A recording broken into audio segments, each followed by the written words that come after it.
It's been 2 days. I've had 2 days to process this DLC, to process this game, to process this franchise.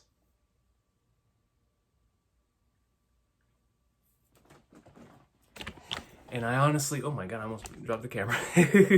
And I honestly feel like I still don't have the words to properly describe just how much this entire package meant to me, you know?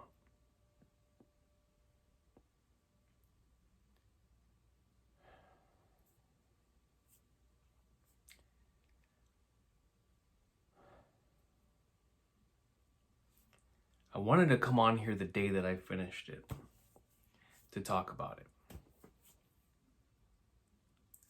But I just couldn't produce sound until later on that night. I started playing the challenge mode for the base game, and that completely, like... Then the day after, woke up with an allergic reaction. I don't know if y'all can still see it, but his eye was super swollen. And I was like, man. So I said, let me wait until it goes down. Popped in Xenoblade 2 again. And got lost in the sauce. Because that's what happens when I play this game. I plan to get on for a minute. It ends up being a few hours.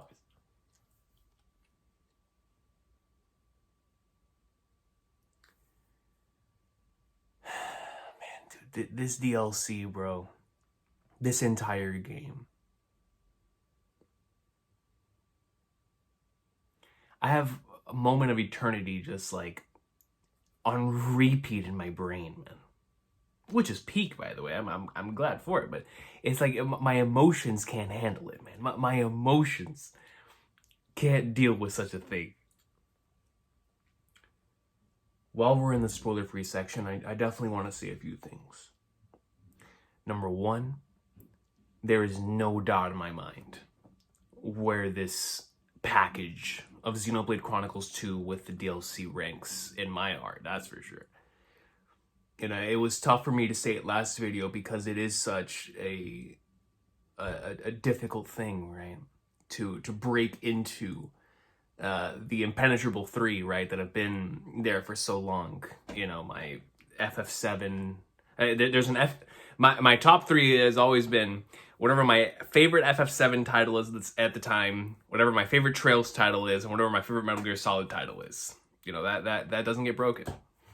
It's been that way for the past like 6 years or 5, I think. Whenever I caught up to Trails. After playing Xenoblade 2,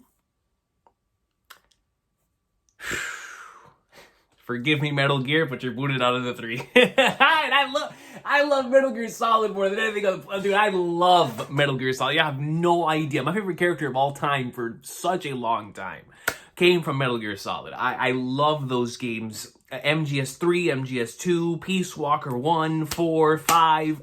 I love that entire franchise. But I can't deny my heart, man.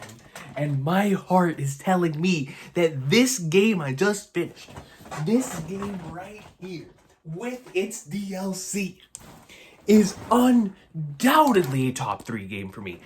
I don't know where in the top 3 it is, and that's what scares me. I don't even want to, I don't know, man. I don't know. The sky's the limit. Its floor, I'm talking about its floor is number 3. The lowest it's going. I don't know. On a given day, who knows? It's crazy, man.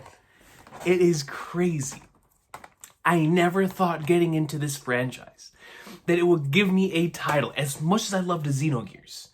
And that for sure, for a while there was like, man, I don't know, bro, you know? And I had played Blade 1 and I was like, man, this is so good.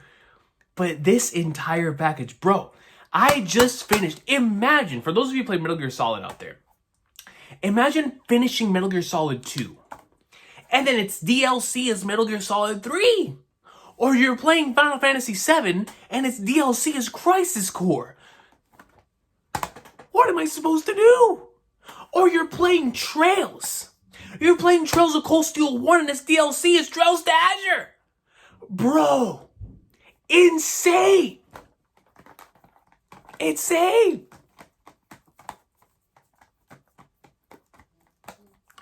Yo, man, this, it's just, bro, man. You know, the Xenoblade 2 combat was already like one of my favorite combat systems ever. How did they make it better? In the DLC, with that music. I got in the combat encounter just to hear the battle theme. I did that in the base game too. But in this one for sure, bro. I mean, the battle theme was peak, man.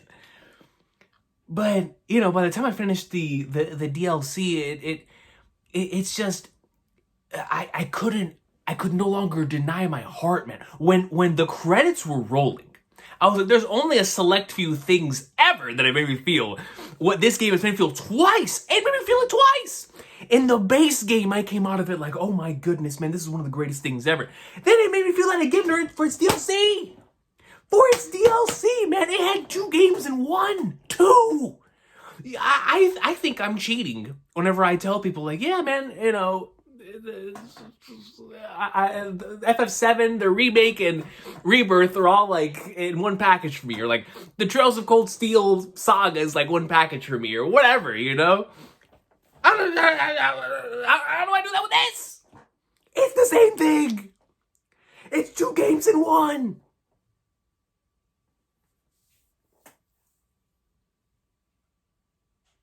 It might be 3 games in one, man. Because from what I've played so far from the post-game content, it feels like an entirely new game. It's the gift that keeps on giving, bro. It's actually insane. It is actually insane. Characters. This DLC took characters that I already loved. And just in case you don't know, because you haven't played the DLC or you haven't played Xenoblade yet, this is a prequel. Right, so for like my One Piece fans out there, imagine, you know, you're going through the series and then it gives you like a flashback of like a Roger flashback or a Joy Boy flashback or a God Valley flashback, and you play through that, or Void Century flashback, and you go through that experience, man, for its own entire story, leading into the events, right, of what happened in the series. That's what this was, man. Like, we got hints throughout everything that happened in this DLC, throughout the course of the main story, through multiple different point of views. So whether it was through Mithras, or Jinns, or Malos, Amalthus, you know, many different individuals, Brigid, that we were able to see little bits and pieces of what took place 500 years in the past, with the repercussions of what led to the events of this day. And we knew it was going to be tragic just based on what happened in the original game. The 2 characters that are at the center focal point of this DLC made me know that it was going to be an extremely tragic story. You know what I'm saying? But nothing could have prepared me for how emotionally attached I would have gotten to these characters, even more so than I was in the original game. You know, this DLC elevated, not even talking about the characters that I really got to know in the DLC, characters like Laura, and Hugo, characters that were specifically, and Adam, right, for this DLC, legends. The characters that were in the main game, in the base game, like Mithra, Jin, Brigid, Amalthus, Malos, all elevated. Especially Jin and Mithra. The one that caught me off guard the most actually was Mithra, because I went into this fully, especially whenever the DLC started and I saw the characters we were going to be controlling were Jin and Laura. I was like, okay, for sure, I'm going to come out of this, you know, feeling some type of way in regards to Jin, right? And it's going to elevate how exactly how I felt about him in the original game, which was he was already one of my favorite characters in the original game, but after this DLC, I was floored with how much they truly made me care about Jin. but also how much they really made me feel for Mithra. I was like, man, I mean, just superb stuff from a character standpoint in regards to the entire cast. Haze, another one where I came out of this like, man, I don't even want to imagine how hard the replay of the main story is gonna hit, because just seeing screenshots from what y'all were sending me of like, oh, look at this scene, how different it is context, and this scene, how different it is context, and this scene. I was like, bro, this replay is gonna destroy me. Just what happened at the end of the thing destroyed me. You know, I was like, the replay of both, the replay of the game and the DLC, when that happens, is gonna be absolutely sensational. But I just, man, what an incredible experience. It reminded me in so many points of Metal Gear Solid Peace Walker, like I said, where Peace Walker really solidified my love for Big Boss and the entire, all the characters that were from that era, right? And by the time that we, you know, started seeing more from that era, I was so attached to those characters.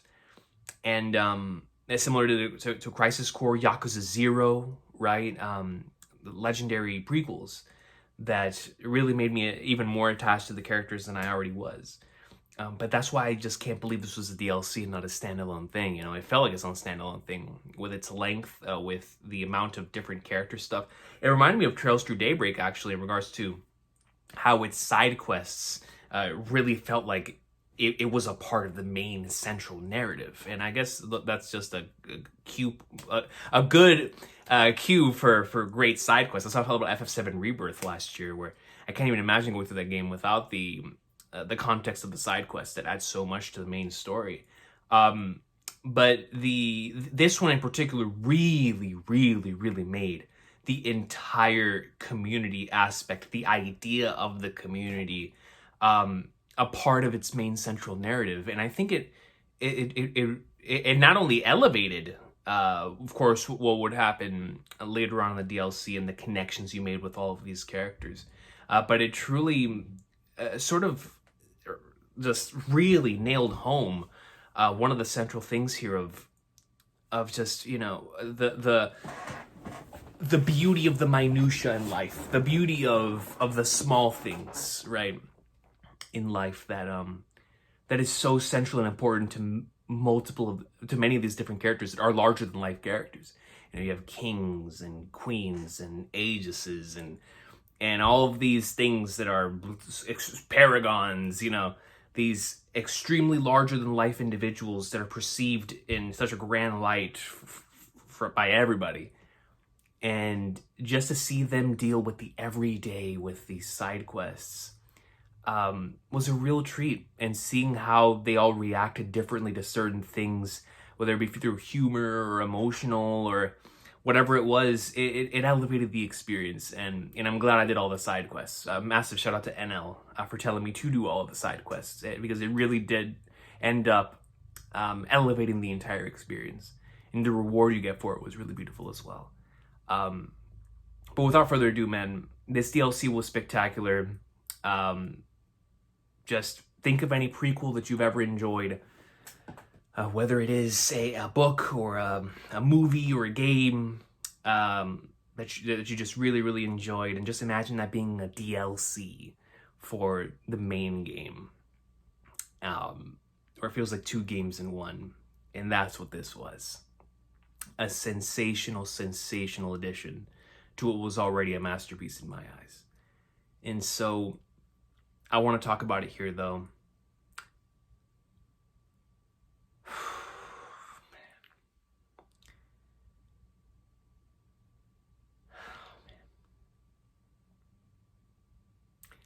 I've waited.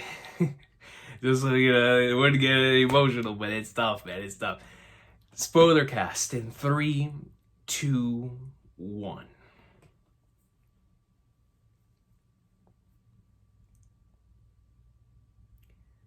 You know, when the DLC started, and I saw the name Torna the Golden Country,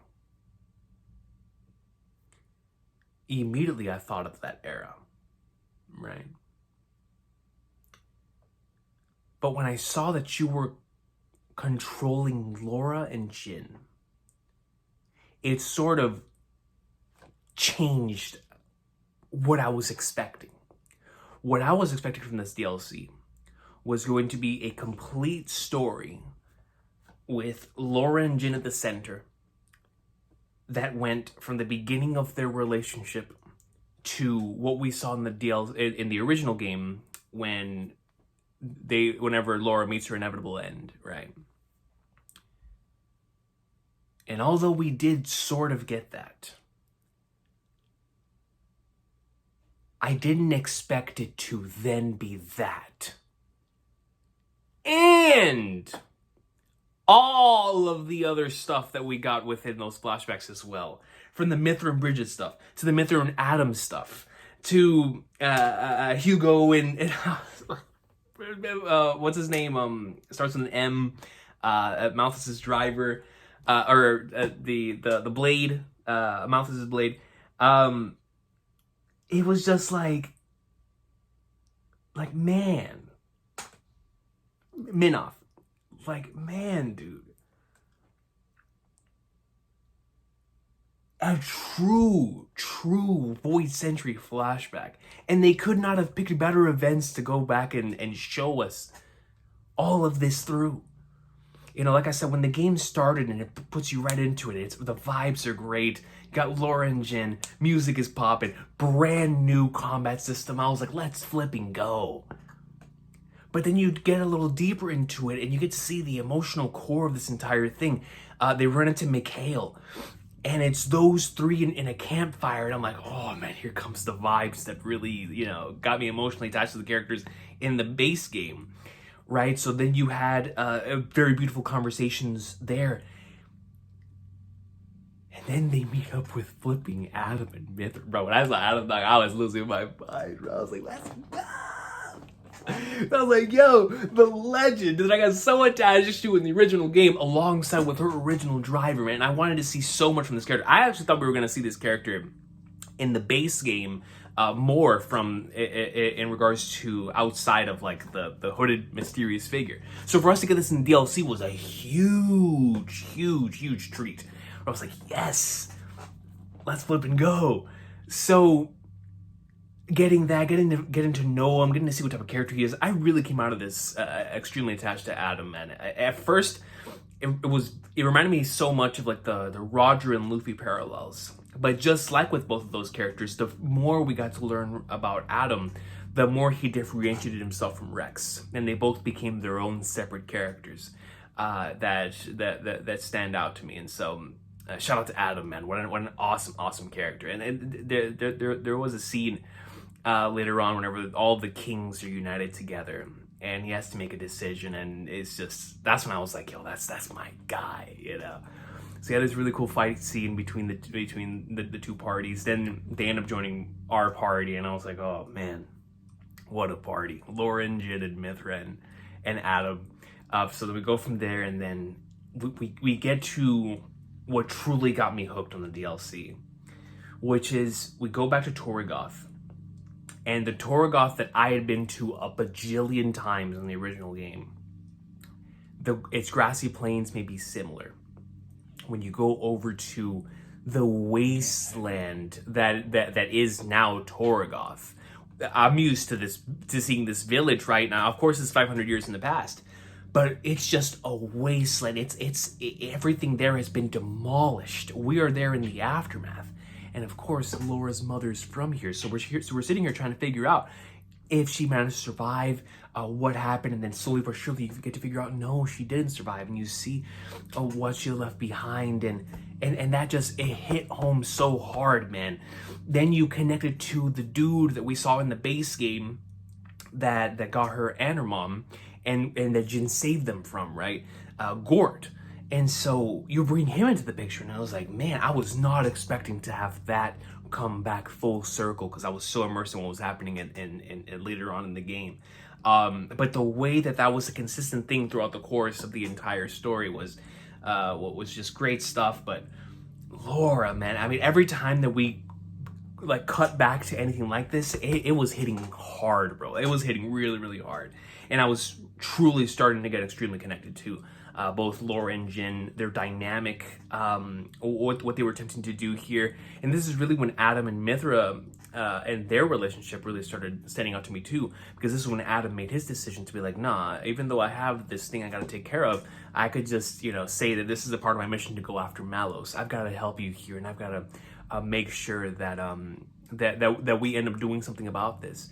And we get to see how Mithra changes and from like how she was at the beginning of the game, and then we see how doing the community stuff, involving herself with other characters, allows her to open up more and be more honest with herself and come to truly connect with other individuals. And it was a really, really, really beautiful thing seeing that change and how that went on throughout the course of the story. But of course, this was when Hugo and Bridget come in, and that was fantastic. It reminded me so much of the original Torgoth, right? When we have Morag and Bridget come in at the end of chapter 2. Was another big highlight for me in the beginning sections of the base game. So then, we get all the party members, we get them all together, and then slowly but surely, you start visiting some of the locations that you were in the original game, and you see just how much things change all this time in the future. And it really goes into the idea of hope versus despair, a thing that feels like it may have no light at the end of the tunnel. We, as the individuals who have played the original game and know of the future, know that things will get better, even though there's so much darkness there as well. But there is a light at the end of the tunnel. The base, just even as example, as Torgoth, right? Like Torgoth, it was laid to waste, man. It was gone. But we know that it is going to live once again, even though it does go through dark times. But it lives through it once again. And I love how this entire DLC has it at its core, to the point to where that's how the game ends. That's how the DLC ends, is with that specific parallel. And between even just Jin and Rex. Peak dynamic, man. So of course we continue. We get a really cool thing going back to Adam's turf. It was just cool seeing how number one, this completely new location in Aletta.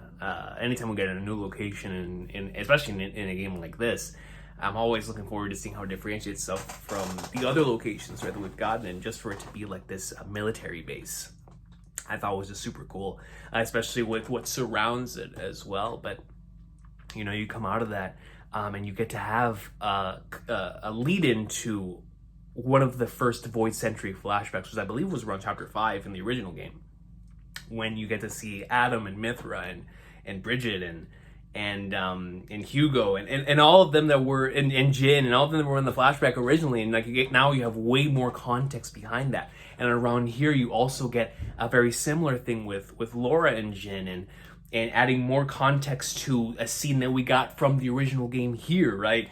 And so it was just that type of stuff where I was like, man, the additional context is really starting to drive home how much I love these characters, right? And I couldn't help but do all the quests. I couldn't help to want to connect even more to the individuals in this community, and to see further and further how things would go.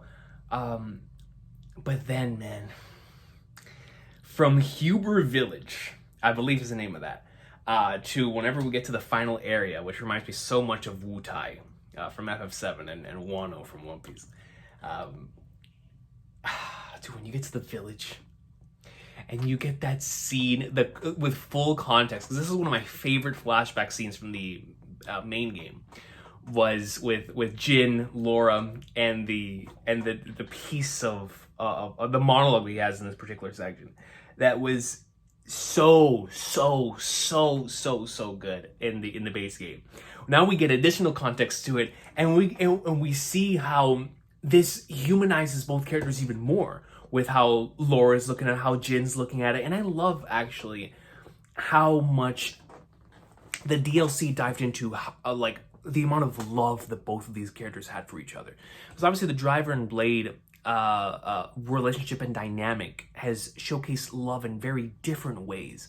A love where you don't want to leave a partner by your side, whether that be a partner in terms of a romantic partner, or a partner like in a buddy cop movie, right? Where it's like that's your that's your dude, you know, or that's your girl, and it's like, yo, that's my dog, and we're riding and dying for life. So, and we see how different drivers and blades have those relationships, but they're all extremely close to each other. But I love how Laura and Jin's, from moment one, and especially here, and then of course at the end, really does dive into how much both of them truly loved each other. And we get into that idea that I loved so much in the base game that they explored in this very scene, obviously without the context, is the idea of memory. And we see so many times throughout the course of the DLC how they talk about Jin's former driver before this, right, with Ornelia. We even get to see, shout out to my boy, man, his name is, how could I possibly forget his name? The flipping flag nurse, man, the big dragon from the base game that Rex on top of. Can't believe I forgot his name. But shout out to my boy. Who even talked about it multiple times. I'm like, yeah, you and Ornelia rode on my back quite a few amount of times. You know, this reminds me of that. You remind me of that. This entire relationship reminds me of that. And that just drives home that, you know, Jin has forgotten this once, and what he wants more than anything else is to not forget his time with Laura. He would never want to forget such a thing. And when he looks back at the journal, and we get to have even more context to the moment when he looks back at the journal and sees the image of those memories long forgotten, those things that he doesn't remember anymore, it hits home. It hits home because you yourself understand where they're coming from. I would never want to forget my time with these characters, and I'm looking at this from the outside in. They're living this, they're seeing this, right? They're experiencing all of this, and it's like you yourself don't want them to ever forget this, right? And we know where it eventually leads to, inevitably leads to, and it's like, man, just a great way of looking at the entire, like I said, the memory thing, I'm always so weak to in anything. But the way they do it here is just extremely, extremely powerful stuff. With the concept of drivers and blades, the bond between the two, it allows some of the stuff from the original game, especially towards the end, to truly hit home with Rex's speech to Jin, right?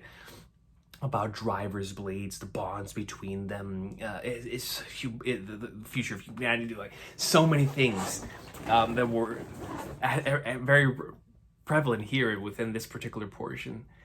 In just that additional, those additional pieces of context just allowed all of that to be even better than I already had it being, right? And so it was just extremely, extremely beautiful stuff. But then we go from there, and then we get to the Wu-Tai stuff, man. And look, man, when we get to this place and we have like the Reverie meeting between them, and we know that we eventually got to go out and face Mallows, because that first Mallows fight was awesome. I was like, man, that's my guy. The first confrontation with them, it was super cool. Reminding me of the original game, you had a couple of really awesome fight sequences. I was like, let's flip and go. This is goated. But man, then I took a sort of I stepped away from the main story for a couple of days, and I just did community stuff, where I went around and did all of the side quests that were in the area. And what really, really stood out to me is how these side quests started to blend into other side quests, and how they all started feeling like they were blending into each other, but not just into each other. We started getting main central key parts of certain character arcs within the side quests, in regards to Hugo, in regards to Bridget and Mithra, especially in regards to Mithra, and her connection to some of the characters that would later have to go through this stuff later in the DLC. Adam, Laura and Jin. There was so many amazing scenes that were within these side quests. I'm so glad that I got to see. And so by the time that I maxed out the community, not only had I gotten, so attached to the characters that were in this world because I'd seen them so many times, and because of how small it felt, I'm gonna be a Crossbell, right, where it just feels so small, you get so attached to the characters you've seen a bajillion times. And so, oh man,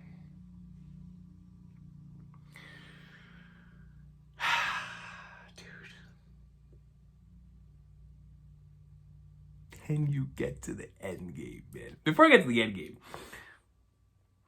the character I forget this individual's name as well, but if you guys played Xenogears, had the Krellian thingy up here. And I was like, man, what it was reminding me of was just crazy. But regardless, it reminded me so much of Krellian with that, but end game.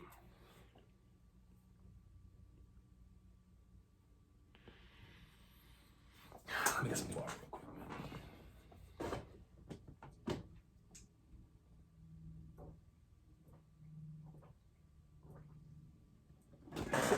Where's my switch? Where's my switch at, bro?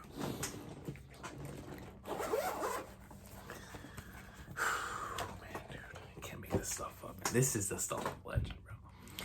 This was as big of a highlight for me as like the final stretch of the base game, man. Absolutely unreal. The Battle of Aegis.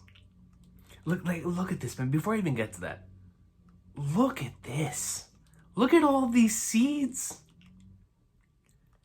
All of these things, bro. And the conversation between Jin and Mithra that hit so hard with context. Keeping a journal. I am what I am, and so is she. Hitting into the line that Jin tells Bridget in the land of Mortha. There's something strange about wanting to know who you used to be once you reawaken. To keep the bond with your driver alive, you know? It's like to pass that on, man. To allow people to know that y'all were alive.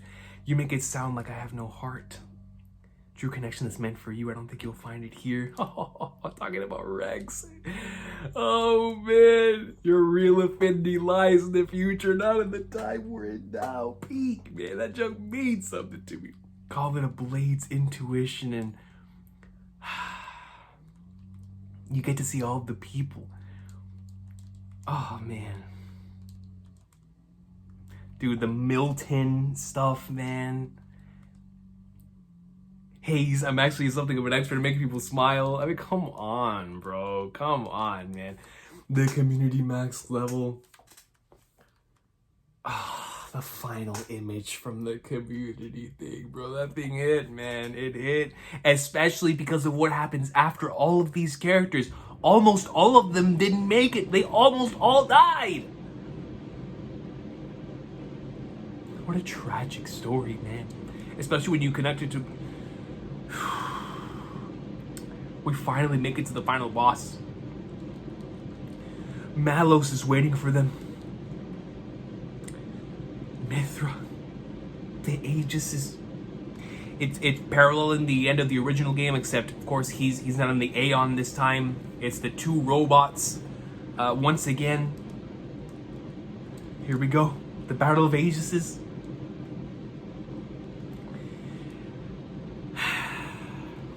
And then we get the continuation of the legendary dynamic between Malos and Jin as they start boxing. Then we get into the true next part of the battle where you get to use Siren as like this part of the boss battle flipping mechanic. And it's just going crazy. Like, the final boss allows you to... You see the robots fighting, man. And, like, I didn't... For the chain... Instead of hitting chain attack, is to allow the robots to box. I was like, man, this is the coolest thing ever. The coolest thing ever. And so... You continue on from there.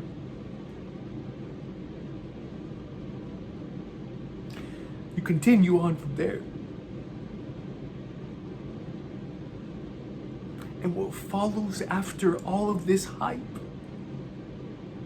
you forget it's going to lead to an inevitable tragic end. Because you're so in love with the characters, you just want to see them succeed. So then Mithra continues fighting Malos in the sky in Seattle. They're all fighting.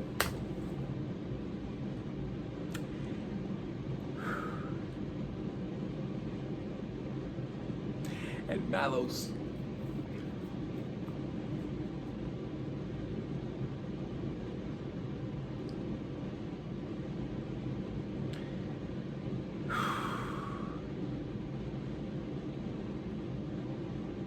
Drifting Soul. The soundtrack that played originally when the whole Vandom stuff started happening and She Awakened the first time starts playing now in a different type of version.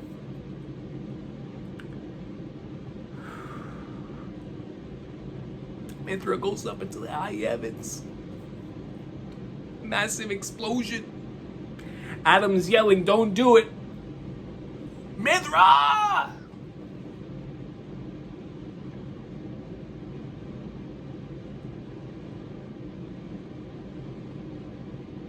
And we get to see what leads into the great fire they kept talking about over and over in the original game.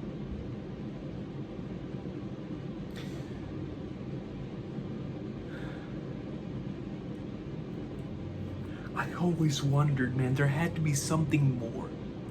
There had to be something more behind it. About that great fire.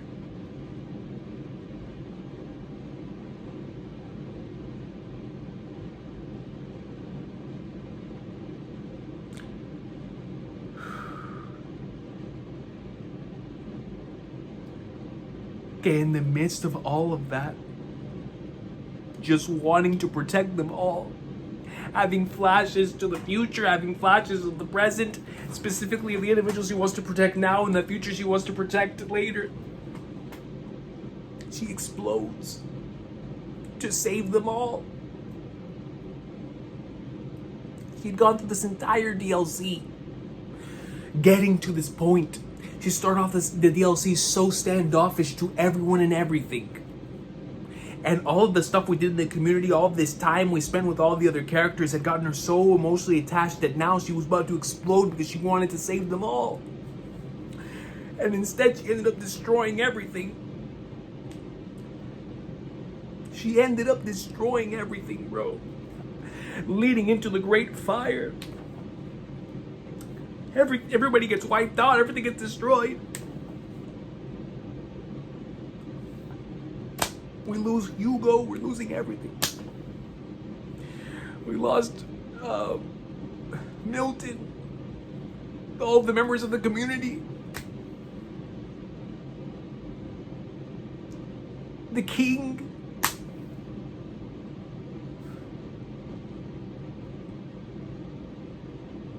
And so when she falls, Adam catches her.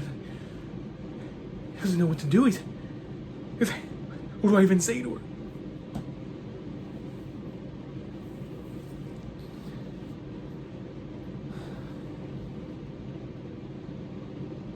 But then we go back and we see everyone's reactions. Mithra truly realizes what she's done. Oh man, but when she saw Milton, bro. Yo, when she saw Milton,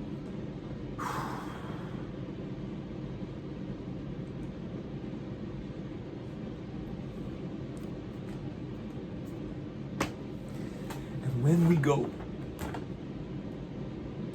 and we see Adam again, that was the last time we saw Mithra.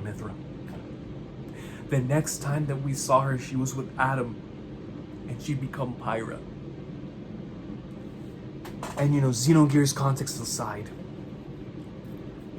this really hit home why that other personality was created. Why Pyra kept talking about these blemishes in her memory, the PTSD that like locked that stuff away in the subconscious.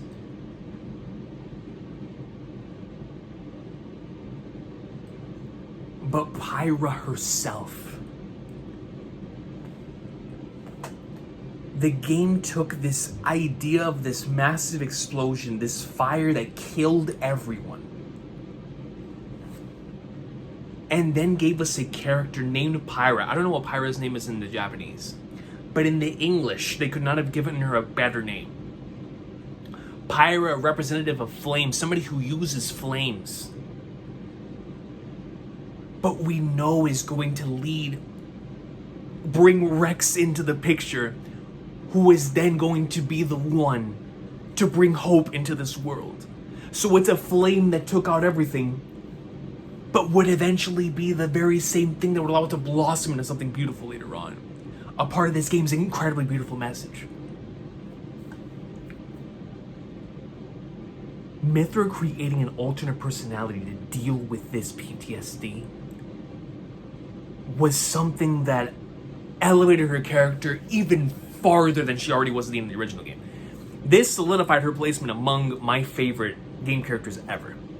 Like, up there with the characters I even talked about in the original game, with like Rex and Jin being some of my favorites. Mithra and Pyra, without question, are up there now as well. And they almost already were at the end of the original, because of how much I love them and how much I love the entire family. But this solidified just how incredible these characters are. And it just hits so hard, man. Like, because like I said, whenever the DLC started, I was like, we're gonna get into the Laura and Jin tragic stuff, but I was not expecting to see the Mithra tragic stuff here too. And it connected everything together there. And I could not believe it when it was happening, because it was like it made so much sense. But to actually have it happening before you, it's like I couldn't believe it.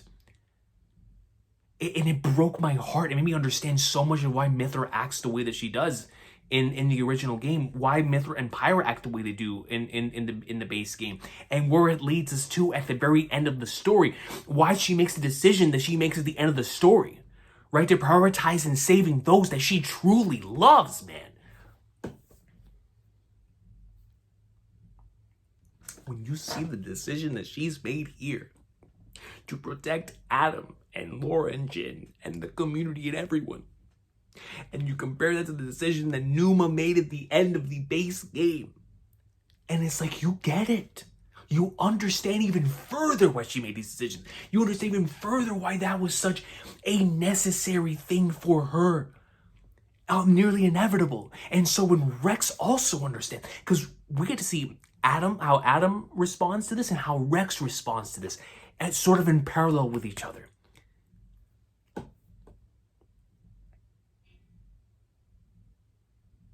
What a game. What a game. But man, it doesn't even end there. It doesn't even end there.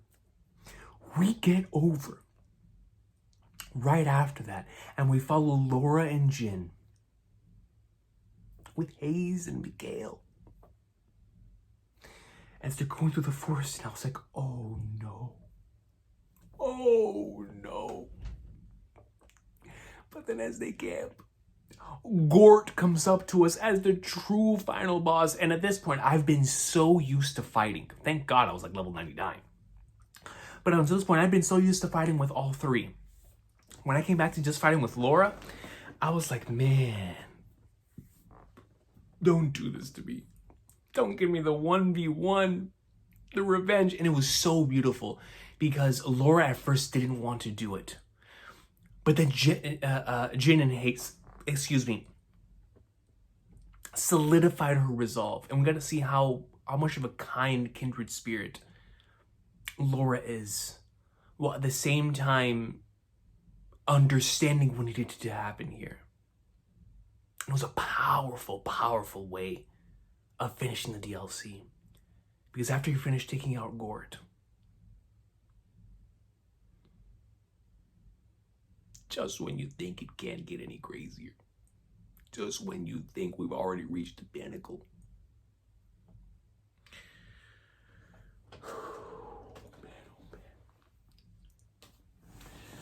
the moment to eternity starts blank. And Laura, what an amazing character, bro. What an amazing character, man. Things can change. There's always hope. And this just adds so much to Torna as a group, to what happens with Mikael, and then the frozen Laura that's behind him in the base game. This adds so much weight to that. And to his final words. Things can change. There's always hope. Yes, you're right. As long as Blades and humans are bonded to each other, and how this connects to the end of the original game. Surely someday. And it shows them going through the forest. They look behind. We know what's coming. Analysis just sent out all the things. Straight goosebumps, man. Adam looking on above. He's carrying the sword, obviously, from the base game. And then Jin delivers my favorite lines right next to the legendary lines that Rex said at the end of the base game, which is some of my favorite lines ever stated in anything. This is right there with it, man. In the course of a lifetime, a man will see uncountable meetings and pairings. Yet as your life's candle sputters and dies, whose face is it that rises to greet you? And you remember what he did, what he said in his final moments.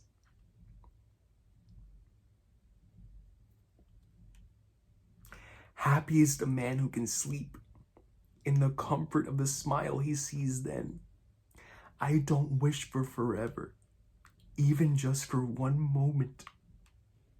It's enough. If it's with her, and it's got the image of the squad, man. You can't make this up, dude. You can't, man. What is the man to do who has not been afforded that chance? I mean, come on. And it just starts burning away, dude. Burning away just like the memories of Blades when their drivers pass on. The road stretches on without end. The house burns. I cannot but walk down it. As long as I keep walking, I can hold out hope that one day the time may come when I see her smile again. And that hope keeps me afloat.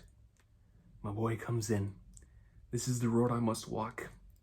Puts the mask on. Our paths won't cross. Should we in fact ever meet again on that day. And it shows the ship from the beginning of the flipping Xenoblade Chronicles, dude, chapter 1. And here I was like, wait. Then, you can't make this up, man. It's just, you go from that to that. I was like, come on, man. And I just exploded here, man. My boy. What a way to end the DLC, bro. And then to have this, just indicating at the end of all of this despair, at the end of when everything died, a new flowered blossom. It would take 500 years. But there is light. There is hope at the end of the tunnel. What? I can't even imagine a better companion piece to nail home the themes of this game, to nail home the themes of this story, to nail home Chapter 9 and Chapter 10's insistence on gratitude as an idea and a concept, on gratitude on the journey of life being so hard and filled with so many hardships and so much darkness. But when you reach your final days, you look back on it and be like, man, you know what? It was worth it. I'm glad I lived it because of the relationships that I had. The people I met. The experiences I had. I can't imagine a better companion piece to the base game than this. Just nailed it out of the park. And like I said before, Mithra and Pyra are even higher on my favorites list now after this. I love Jin. His dynamic with Rex now is all-time generational to me. Already was with the base game. Now it's not even close. It is 100%. And Laura, without question, is also one of my favorites coming out of this DLC too. What a kind, just beautiful soul. And she suffered so much, man. But she was at the center, at the core. You know, when I see that Jin and Rex dynamic, it's like a four-way thing, right? Where like I see Jin right here, Rex right here. In the center, I have a Laura, whom Jin sees so much within within Rex reminds him of himself and Laura. And then on top you have Mithra and Pyra, where when Rex sees Jin, he's thinking about his blade and how much he loves his blade and how things may be very different if that thing were to be cracked. And because that's what happened to Jin.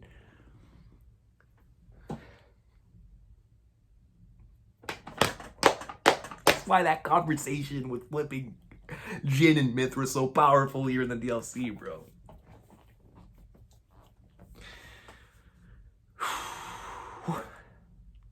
And the Mallow's greatest. I mean, bro, I don't know, man. I don't know. A sensational, otherworldly gaming experience.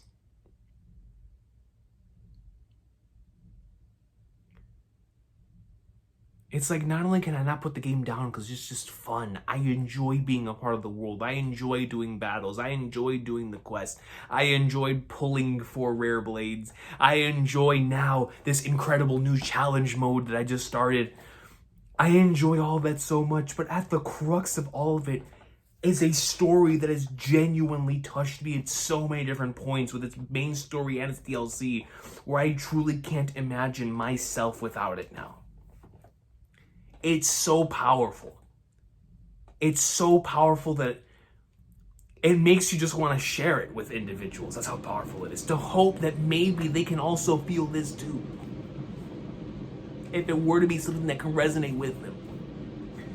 But what a beautiful, just like with the main game, a game filled with so much darkness and death is also a game that talks or that lives so much of the beauty of life and the beauty of gratitude and the beauty of the light at the end of the tunnel, man.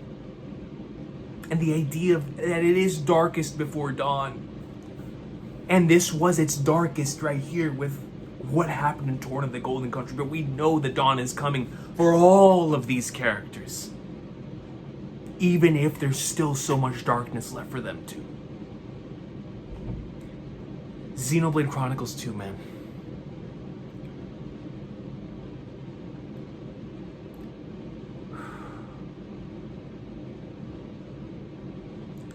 I don't know what the rest of the Xenos have in store for me. I don't know what Xenosaga 2, Xenosaga 3, or Xenoblade 3 have in store for me. And the re-experience and the finish of Xenoblade X. I don't know what any of that has in store for me. Where I can tell you sitting right here, right now, even if I were to never play another Xeno game ever again, just with this experience alone, it has solidified itself among my favorite franchises. Because of just how much it touches the heart, man. It's like Xenogears mixed. When I first got into the Xeno franchise, or technically with Chronicles X a long time ago, but when I really got into it was with Xenogears after experiencing Trails, and it made me really think, it made me really feel. And then going through Xenosaga 1 and feeling those very same things. Going through Xenoblade 1 and really going through those very same things. But Xenoblade 2 hits on those two, but where it really hits is here, man.